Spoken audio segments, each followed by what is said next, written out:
Hello everyone, my name is Justin and I'm the returning officer for these elections. So thank you so much for joining us for the MUSA 2025 general election debates. Today's session will be the head of activities session. So this debate serves as a platform to encourage open dialogue and interaction between you and your candidates, so helping you make an informed decision.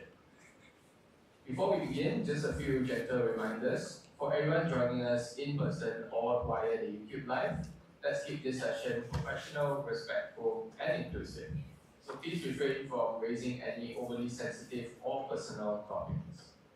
So just a general outline of how this session will take place. We will start with the opening statements by candidates, followed by the structured debate segment, led by the existing office bearer, and then we will head to a live Q&A from either the audience or the YouTube Live, and then we will close with the closing remarks by candidates. So with that, I'd like to hand it over to the candidates for the head of activities, Basra and Jesslyn, for their opening remarks. Good afternoon, everyone. My name is Fazra Zilia, and together with my partner Jesslyn Joliliam, we are running side by side for the position of head of activities under the party Akitas. We are living proof that the power of the activities division exists because we met at an activities mingle night, the Lulu night, 1 year ago, and now we stand before you as running mates, ready to give back the experience that brought us together. My ambition in MUSA began as secretary to the vice presidents that has equipped me with strong back-end skills, while being a TEDx executive exposed me to the operations of all divisions. My involvement as MUIS subcommittee further enhanced my communication, and leading independently as head of publicity for the mental health ambassadors has strengthened my leadership. Similarly, my experience as publicity subcommittee in activities and also as PIC for 2 events alongside active involvement in MUMPAC, a club, theater productions, and creative leadership role provides me a good understanding of event management and team dynamics. I'm highly passionate about fostering vibrant communities and bringing people together. I aim to be a strong visionary leader who inspires through integrity and purpose, to excel under pressure while balancing commitments and academics. As activities chairpersons, our vision is to improve and modernize event quality by making activities more student-involved and interactive. And we are also committed to fulfilling this through 3 key priorities. 1, based on our manifesto, Sky's the Limit.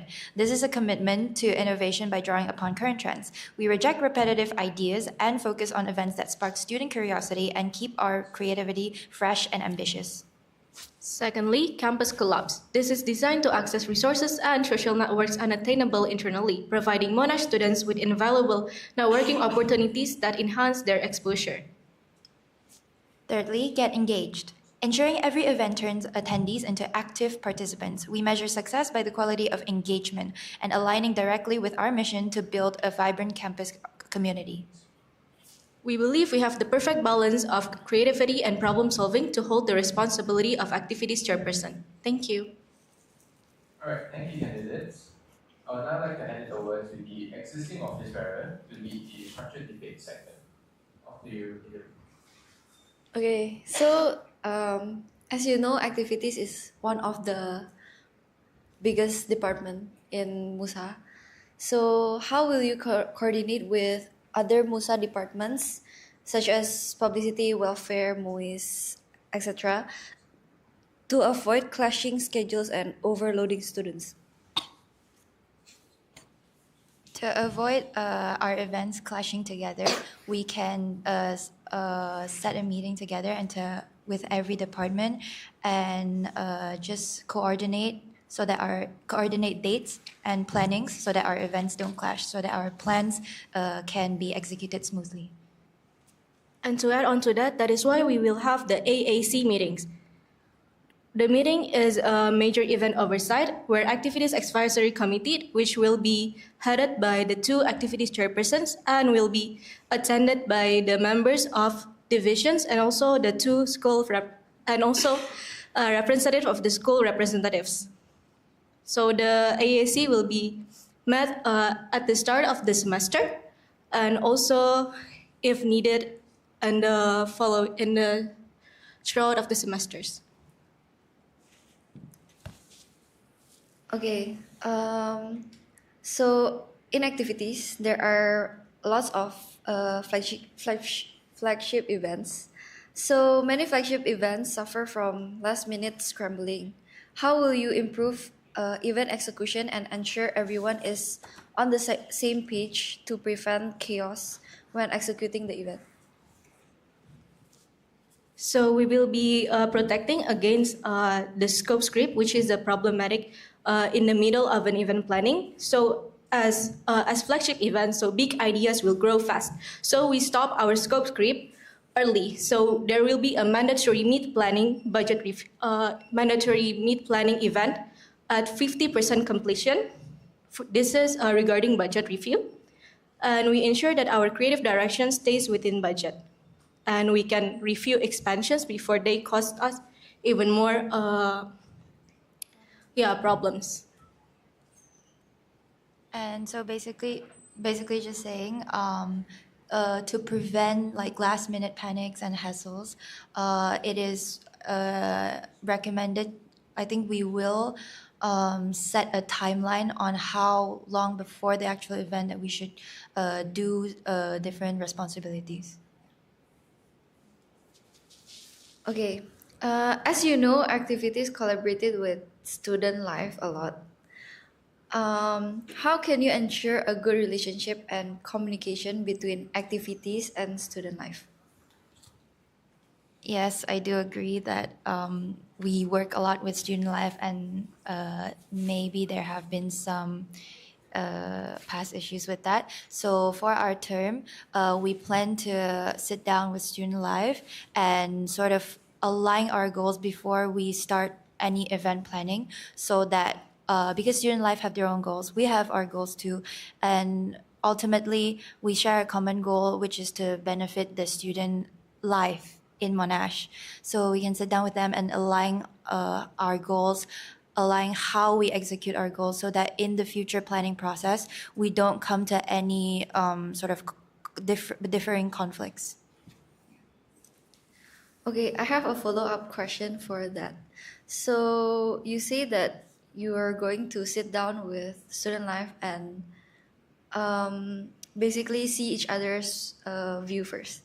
So if activities and student life have conflicting priorities, such as timelines, where student life suddenly asks you to change one of your big events, what would you do?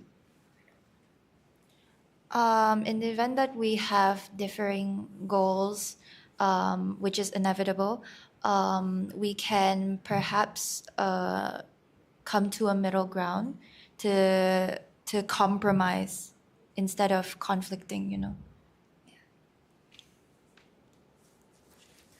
Okay, moving on to your manifesto. So we've got fresh ideas and eyes on today's pop culture. You mentioned on these ideas. Can you elaborate more in it? Okay. So one of our manifesto is to bring in fresh ideas, right? And that comes from me and me and Fazra's background in our understanding in the modern pop culture and things like that. And that gives us a lot of new ideas that we can bring into events in Monash. So yeah, because to add on to that, we both have extensive background in publicity, and I would say we've done a pretty okay job on that. So translating that to events, I feel like our ideas can be really new, really fresh. We can bring fresh concepts to Monash students. Okay, a little follow-up question for that. Since you're up here now promoting yourself with these event ideas and initiatives, what would you do if this idea fall out of trends or are unable to meet the necessary standards, such as you know, student life and Monash have strict safety guidelines or maybe a student engagement standard of what is expected of you. Okay, so all of our event planning will have a responsible. We're not just promising. We also have a responsible ambition. So every high-scale events that we will make runs with a full OSA clearance, risk assessments, and also certificate of insurance, and on file. And we take calculated risks when they serve MUSA's core duty. So we are enhancing student welfare through engagement, belonging, and growth. And the risk is never reckless. It is the risk that we are also presenting to the student life is all of them will be deliberate, documented, and also defensible. So we will be having a lot of plans to cover those risks, like Plan B, Plan C's. Okay, so next in your manifesto, you also write about collaborating with neighboring universities. Why do you want to initiate collaboration with neighboring universities, and what benefit can this collaboration bring to Monash students?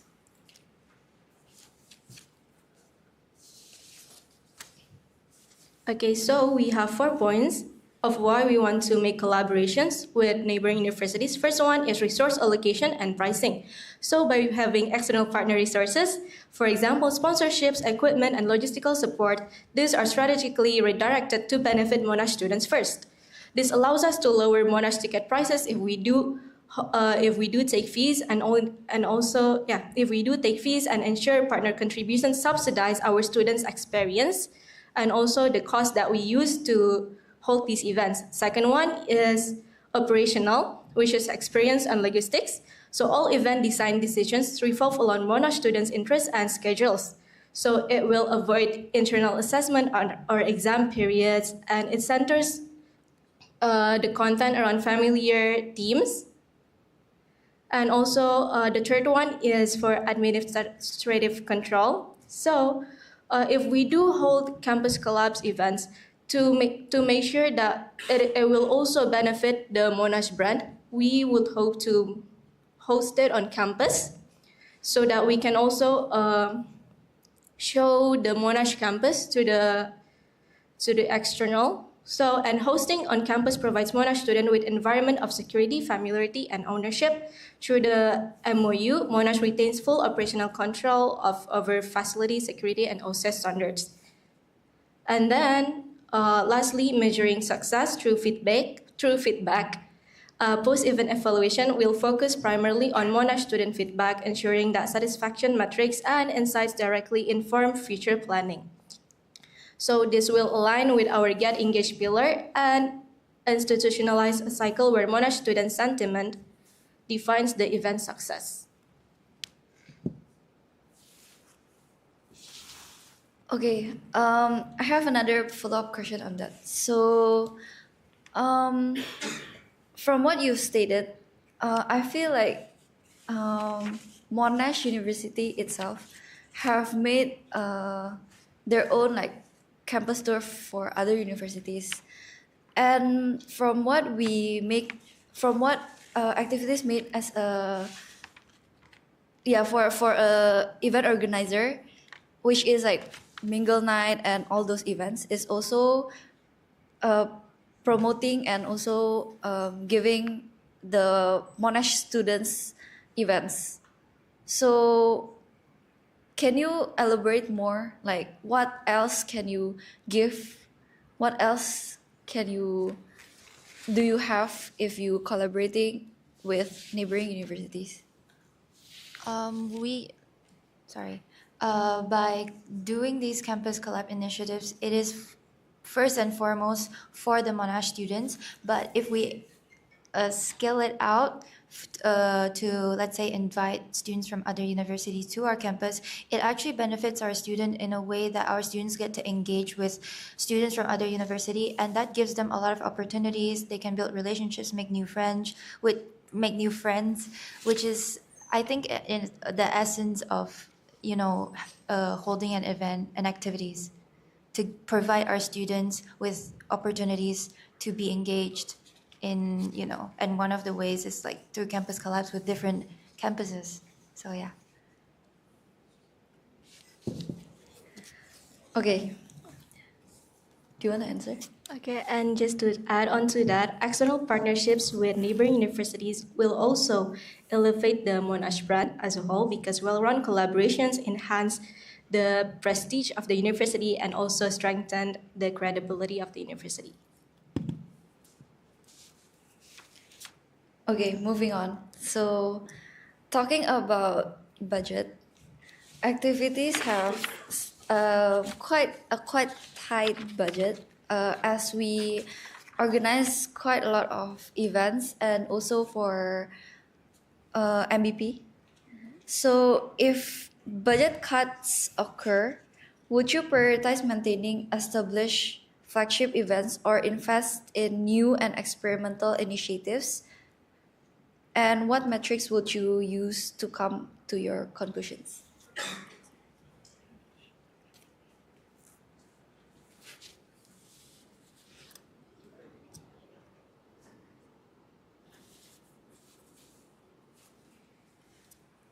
In the event that budget cuts occur, I'm assuming that was communicated to us before the term starts.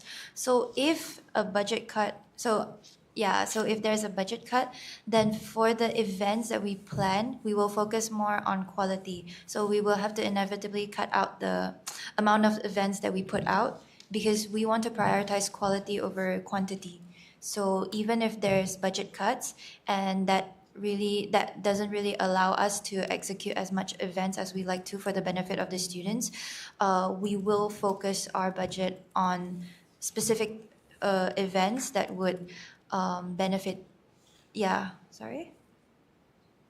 And also we plan to plan out our events in terms of scale.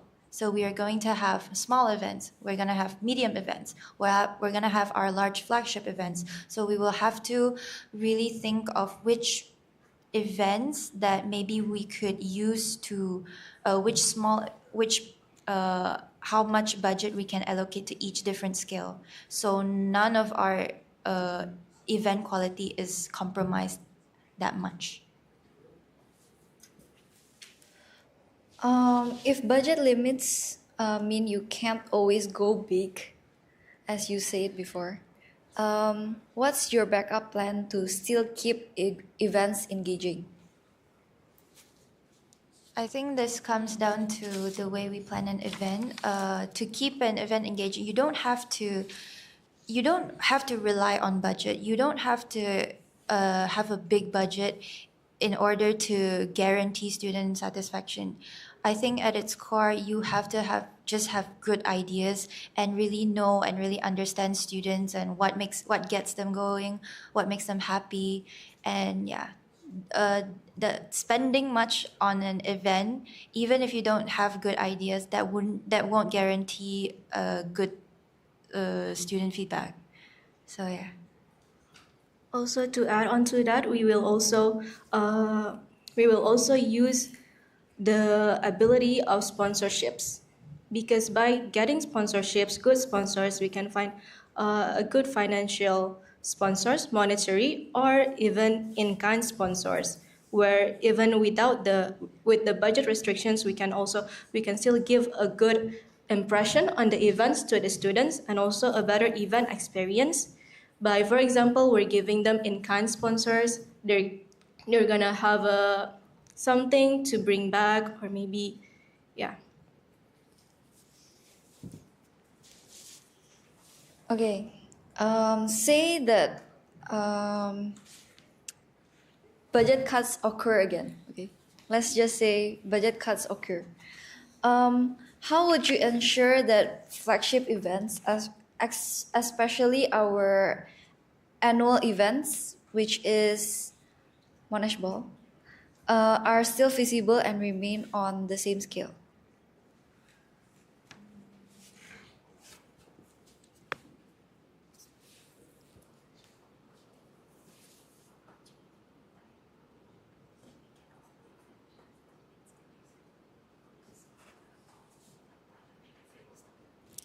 So if we really, really are that tight on budget, then we're going to have to put our focus on the events that we are mandated to hold. So like the Monash Ball, that normally the traditional events, like Monash Ball, festivals. We're gonna have to work more on the creativity side rather than the budget side. So let's say if we're really tight on budget for a Monash Ball, then maybe the venue, we can't get a good one. We can perhaps hold a ball in university, so long as the experience, the quality itself is still the same. Yeah. For that, I have a follow-up question. So, what concrete steps would you take to make sure that the student experience is not compromised? Since you say that if budget cut occurs, then you will do the ball in university. How would you maintain the student experience if the ball is always out in, like, not in university, so we have our own venue for Monash Ball? If inevitably we have to hold Monash Ball, which hopefully will not be the case next year, in university, then we will have saved a lot of budget that would have gone to for the external venue. So using that additional, I guess, budget that we have left, we can invest that in, let's say, what stage and like the experience in itself within the university. Because for Monash Ball, external venue does take up a considerable amount of the budget. Okay. May I know, do you have events plans already?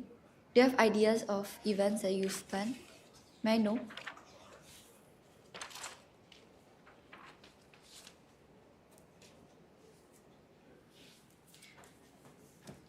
Okay, so as per 2021 MUSA Constitution, we will continue the hallmark events such as orientation, EDI Week, Respect at Monash, MUSA Wars, and Monash Balls. This preserves Monash spirits and compliance with the student life mandates.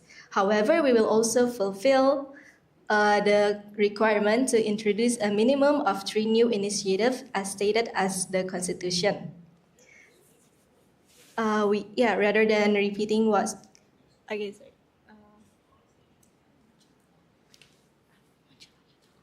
Okay, so based off of that, we do have some couple of new ideas that we would like to introduce. An example is, let's say, festivals, right? So we were thinking of something called a Monchala Festival, which could be our signature event. So this is loosely based off of the Coachella event. So this is a festival that celebrates music, celebrates arts and culture, and introduces that to a wide range of audience. So this event can be held within Monash and can be also held externally. And we will invite celebrities, influencers to perform, and the proceeds of this event will be for charity.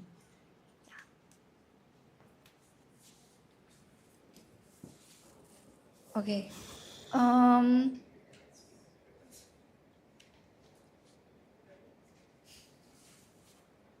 Okay. Um, so let me ask you about you guys as a person that work together. How would you both complement each other in terms of team management and event planning and execution?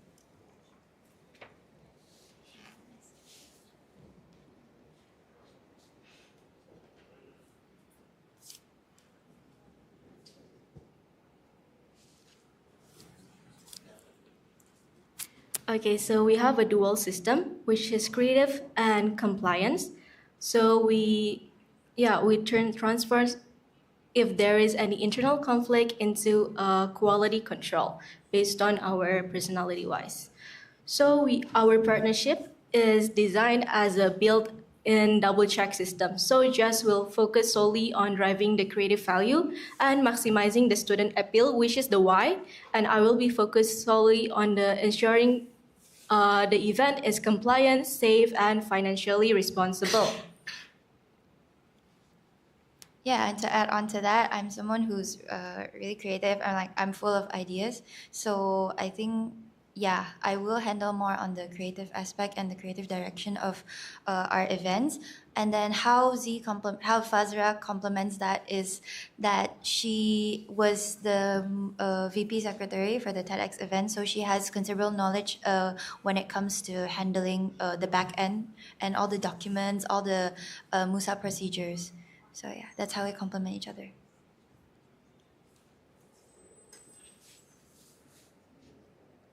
Okay. Um, One more thing about the team ecosystem. So, as you know, activities is quite a big team. So there are almost 50 subcoms, 50 people in the team currently. So how would you manage? How do you ensure good communication system for the team?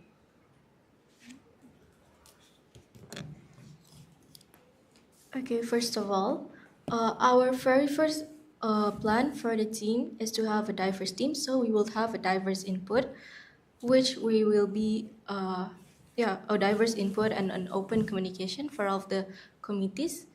So our planning committee will reflect diversity, so ensuring all of the student groups are represented in the decision making. So there will be no bias and everyone will have a say in the planning.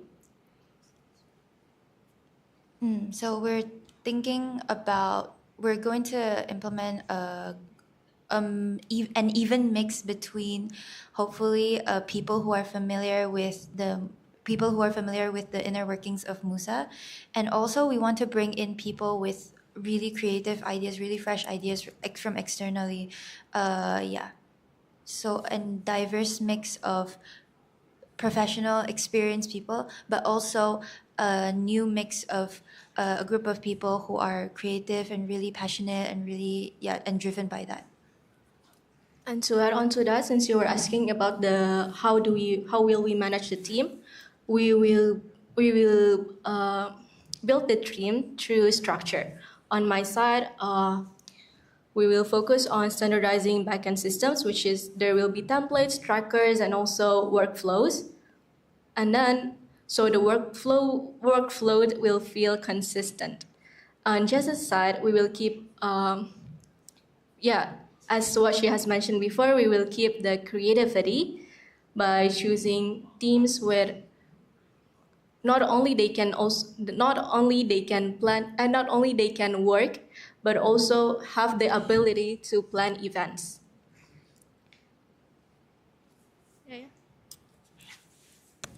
Okay, second last question for me. In the case where both of you have different opinions with each other against maybe different opinion of event ideas or event system or any sort of thing, how would you guys resolve it without damaging the vibe of the team?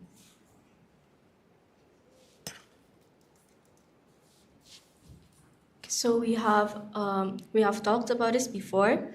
We are using conflict as a quality control. So we know that by working together, there will be a lot of disagreements in our term. So each of us will have a FIDO to stop in an area that we both excels in. For example, we have agreed that if an event is unsafe or maybe financially weak, I will have a say in it. And if an event is not engaging enough or maybe not exciting enough, then Jess would have a say in it. So the friction guarantees balanced outcomes. So we'll have a good balance of creativity and also compliance. And also to add on to that, if we really have evenly challenged, I guess it's hard to come to a compromise. Come to a compromise. Then we will always have a committee board that we can consult with. Okay, last question. Last question from me. Following my past MUSA president, activities president. If me and Kelvin decided to call you at 3 a.m. in the morning at the same time, who would you accept the call first? Well, if the both of you calls us at 3 a.m., then personally for me, because I am your subcommittee, I would have to answer your calls lah. Ideally, I would love to decline both and go back to bed. But because I'm committed to activities, then I will choose to answer Hillary's and decline and block Kelvin. Because actually no, because I just feel like it. Yeah. Thank you. Since I am not a part of your subcommittees, so I don't know why would you want to call me? So I would accept the call from Kelvin because I am in the party with Kelvin and he's running for president. So I think he's kind of my boss basically, but I don't have a relationship with you as a office bearer. So yeah. Thank you so much for that interesting conversation earlier. We would now like to open this session to the audience for questions.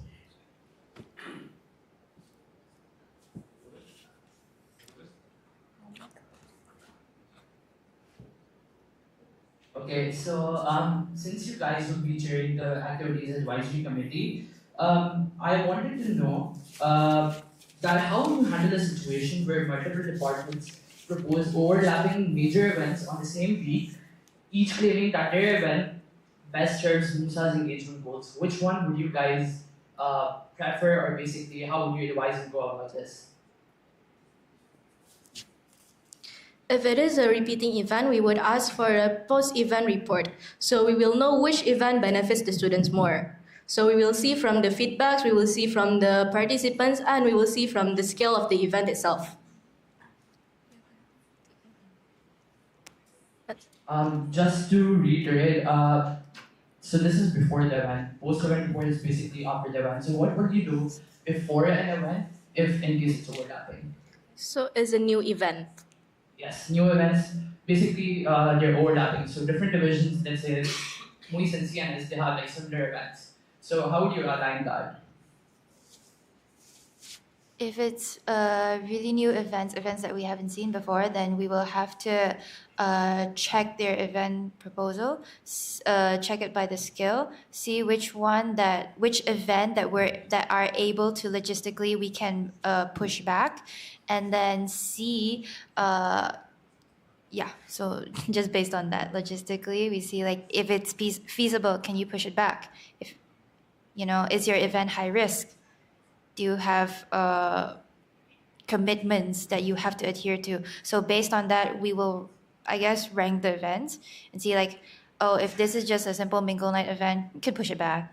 But if it's a big scale event that's like months in the planning, of course you can execute it first. So based on that. Yes, I have one question. So, thank you, Professor, and just wonderful debate. Just a slight question based on your manifesto. You stated that you like to make fresh new events, right? New ideas, etc. And based on the current agenda or the current trends of today's media or whatever. My question is this: what if the current trends fall out of trend? What ideas would you come up if that happens as activities directors? Thank you. When ideas fall out of trend, when they're not relevant anymore. Yeah.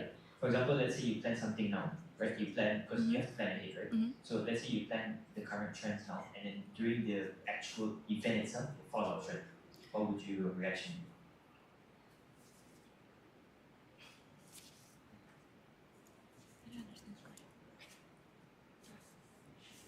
I think when you think of trends, I think you think of really like micro trends, trends that are too niche. Of course, are events that wouldn't be based off of those little micro trend ideas. Yeah. And we're not talking about TikTok trends. We're not talking about current like really fast-paced trends, but it would be more like new concepts that people have, that are starting to trend, but that trend wouldn't die down. So, for example, I feel like off the top of my head, if you guys know events like DJ parties, but these DJ parties are held in coffee shops, so in the morning. So those types of events are new. Those types of events are, I would say, innovative. Those are events that people have never seen before. So we're not basing our ideas based off of TikTok trends that we just see because we're scrolling on the internet. No, but we want to bring in new, fresh, innovative ideas. Thank you.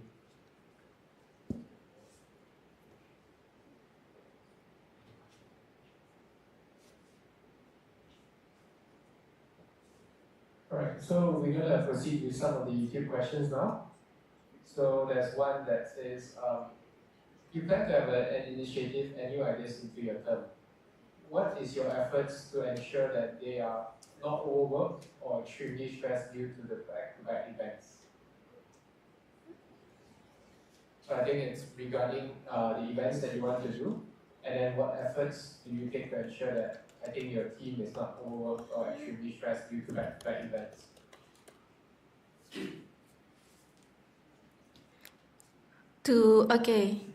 To prevent burnout from our committee, is it correct? Yeah, I think that's the angle that the question is coming from. Okay. So we will be repeating our statement before. To fight burnout, we will fight it through structure in the event planning itself. We will have a standardized backend systems, templates, trackers, and also workflows. So everyone knows what they're doing. Everyone have a role in this, but it is within everyone will have a role in it based on what they are tasked to do without restricting their creative side.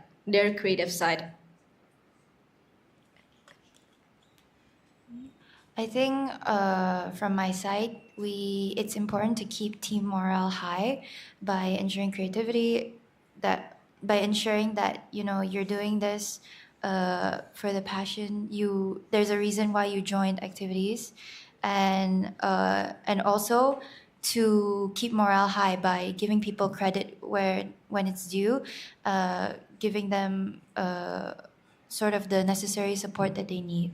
And also, it is important to note that there should be a proper allocation of tasks. So don't just give one task to one specific person just because you trust them or you've worked with them before, but really space out the tasks, because we will have a large workforce, and this past year there has been a lot of back-to-back events, and yeah, sometimes a certain group of people are overworked, a certain group of people are doing less. So I feel like for our term we could properly evenly allocate out tasks.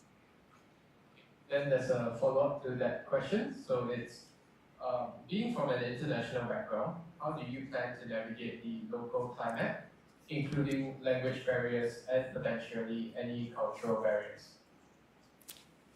Which is why we will have our community include of diversity. So we will have a diverse team. We will make sure that our planning community will reflect diversity, ensuring that all student groups are represented in the decision making. Okay, thank you. And then the next one is regarding your logistics for the Coachella event. What is your direct plan, as I've gotten a memo on it this year, and it has been discussed due to huge logistical nightmare it presents? So that's from Sean.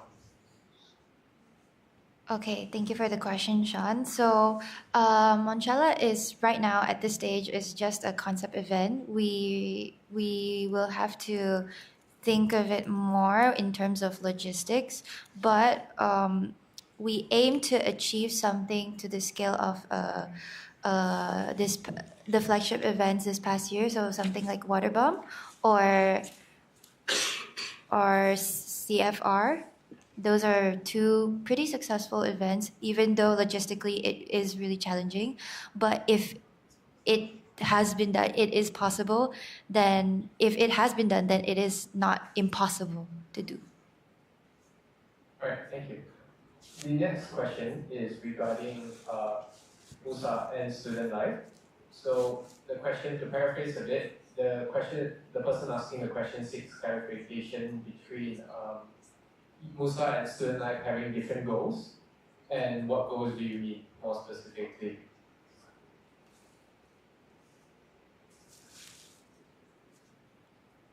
When I say that student life and MUSA have different goals, yes, that is factually. I think that's factually true, because MUSA aims to well, they do have similar goals, but the way they execute it, the way they do it is, I feel like, is different. Because student life, they're essentially Monash staff, but MUSA, we're independent from Monash, but student life, they want to uphold the Monash image as a, I guess, as a kind of a corporate brand. Yeah, but MUSA, we really focus on students, by the students and for the students. So the way we can align those, we can, so in a way, it is for the Monash population in general. Yeah. So the way we can align that is through compromise. Can I build on that question first? Yes. Yeah, sure. So, um, when you say that you would align yourself with student life, right? Mhm.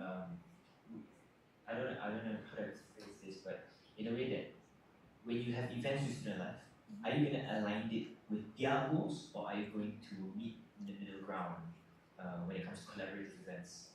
Middle ground. Because these past few events, I feel like student life have been a bit sort of over dominant, like not dominant. How do I say?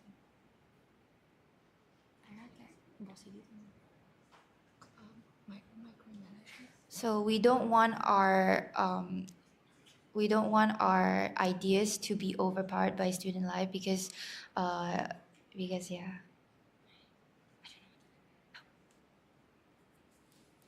Because at the end of the day, events should be from students to students. Because we know what, because as students ourselves, we know what students this day would want to have, what is considered a good measurement of event for students, and what can we actually give to students. So we would meet at a middle section, and of course with a we will meet at the middle sections and of course find our own perspective to student life if it is regarding student satisfaction of the event itself. Yeah, so basically to sum it up, we advocate for our own initiatives. Alright, so the following question is regarding the cross collaboration with other universities. The question seeks to know about who will be your target audience and what would your strategy be to manage expectations of that target audience. I'm sorry, can you clarify target audience of our events in general or a certain event? Regarding the collaboration with other universities. Of course, the target audience would be students from both our side, our university, and also students from the other university. But ultimately, it is to benefit our students, so that our students get to build, so that our students get opportunities from engaging with people from external Monash. And I would also add that every collaboration that we would do with the campuses that we're collaborating will be governed by a formal MOU with shared responsibilities. We will ensure diligence. We will cover security clearance, liability distribution, and also we will have security clearance, liability distribution, and also financial traceability. And this is very important not only to protect the Monash brand but also reinforce our reputation in the student governance. And we will handle this. Yeah. Basically, to prevent like something bad happen in the name of Monash, we will have to sort of, how do you put it, like control more, have a more operational control. Okay. And then there's a sub question that just now was directed regarding the between MUSA and student life having different goals. The follow-up question states the following. Do you think you should align your goals for an event with SL's goals, especially as they collaborate with activities for many large-scale and flagship events?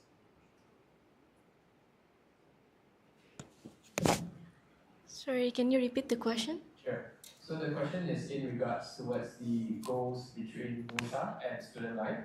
So I think the person is asking that should MUSA align their goals with SL's goals, given SL is the one that collaborate with activities for many large-scale and flagship events.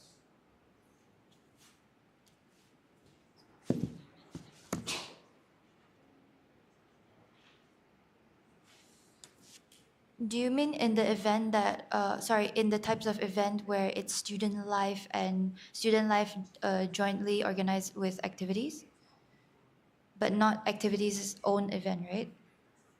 I believe it's referring to the larger scale events Okay. and flagship events that require the collaboration between MUSA and student life. Mm,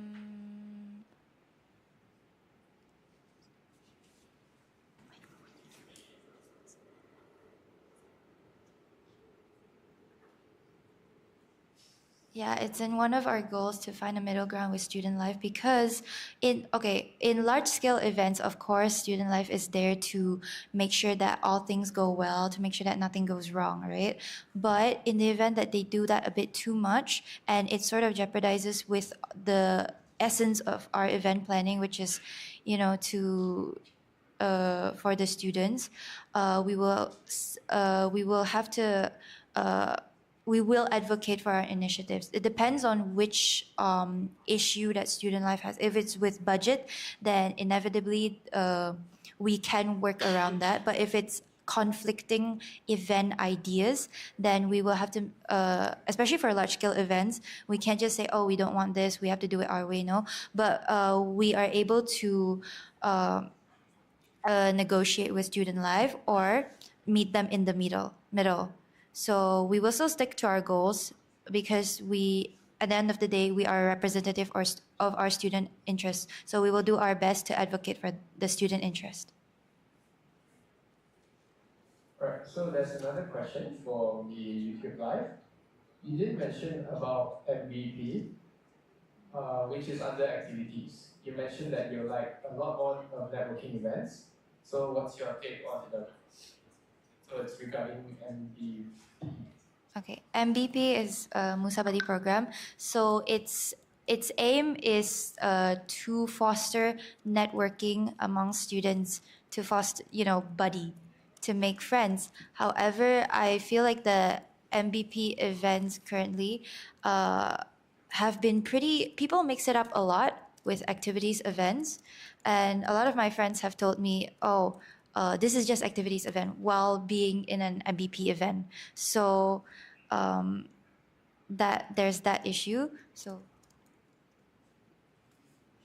And since MVP is supervised under activities chairpersons, then while scouting for the MVP executives, we will discuss it with them and share them our goals without pushing it onto them. So we are very open for their own opinions, but we will share our goal for the semester that we want to prioritize more on students engaging, networking, and also communicating, and more networking opportunities around campus. because one point in our manifesto is to let the students allow a chance for them to do networking, and I feel like we can do that through MBP to foster an event that mainly promotes social networking. So we can do that through MBP. Alright, so this is the last question from the online YouTube Live. So reflecting on your experience at Monash so far, which past event do you believe has had the greatest impact on student engagement or community building? And how do you draw inspiration from it?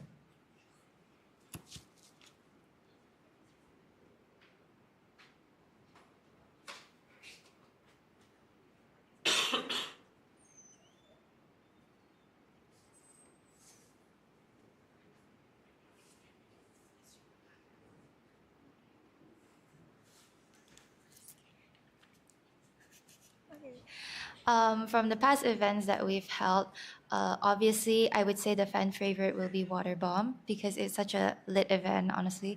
But for me and for Fazra, we think that the CFR event is really a really meaningful event because, first of all, marathons run. It's a healthy activity and it can be open for anyone can join, your child, your parents, grandparents, everyone can join. A marathon type of run event is also really popular in Malaysia, and it's really popular, and a lot of brands use it too. Like, so yeah, and all the proceeds of that went, and the proceeds of the charity festival run, the CFR, went into charity. So we're really heavily inspired by that event, and uh, we want to hold events that not only benefit students internally, but can help with charity, people in need too. So yeah.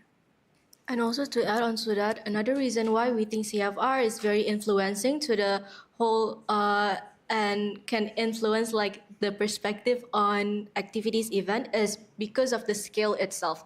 There's a few events that is held by activities, even Monash itself, that holds to the scale as big as CFR, which is open to external, open to staff, open to students, and is also long awaited, and since it was also held in in Independence Day.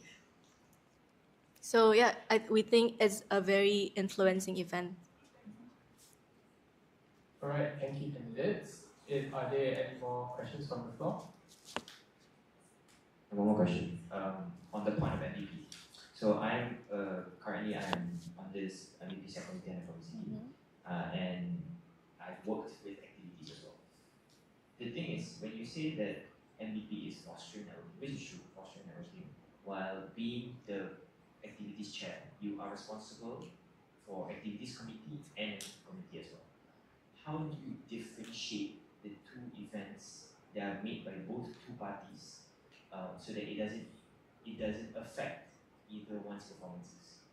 So to reiterate, basically, how do you make activities program do well at the same time MVP programs do well, and both we achieve the same goals?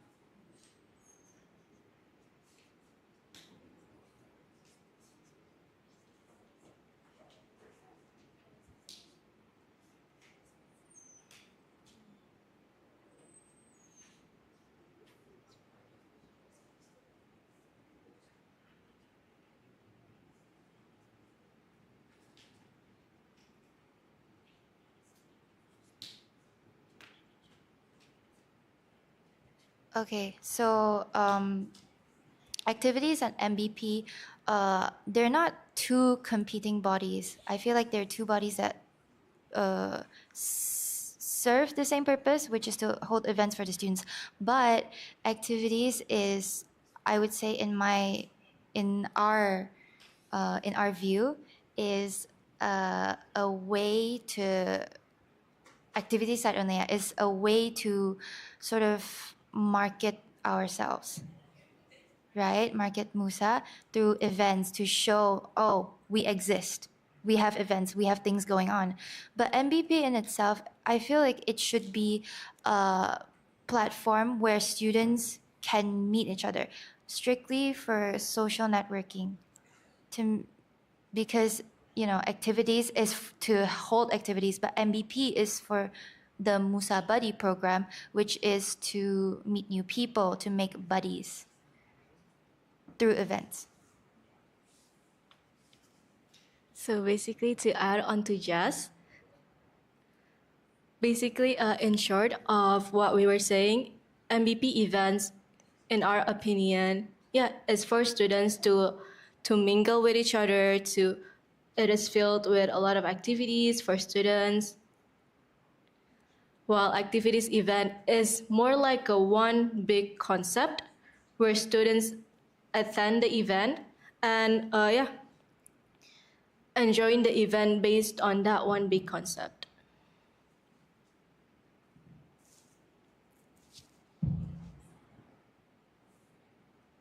Thank you. All right. Any more questions from the floor? Okay. All right. Thank you, audience, for your questions. So now I would like to pass it back to the candidates for their closing statements. All right, first of all, we would like to thank the returning officer and the entire Monash Student Council for dedicating this time for this session. We hope that this debate has confirmed that our activities chairperson role is fundamentally about accountability and also not just about ambition. We understand that this job demands more than excitement. It requires a rigorous administrative discipline. Our partnership is built on to deliver both fronts. Fazra managing back-end logistics and compliance, and myself driving the front-end vision and student buy-in. Our agenda is clear. We are pursuing the sky's the limit vision by deliberately enforcing back-end discipline. We view every policy as a necessary part of the event foundation. We commit to delivering quantifiable returns to the Monash student body through strategic campus collabs and structurally integrated design first inclusivity. We are prepared to translate big, bold, and loud events into effective, accountable student experience, ensuring your year is truly unforgettable. Thank you. Thank you once again to candidates, office bearers, and audience for your time and participation. We hope that you found this session insightful and engaging. Before we end, here are some key important dates to remember. The voting period will take place between the 13th of October to the 17th of October 2025. The vote will take place via the official Monash e-voting platform, with more details to be shared soon. To stay up to date, follow us on Instagram and catch the rest of the debates on the MUSA official YouTube channel. So thank you once again for being here and have a great day. Thank you, everyone.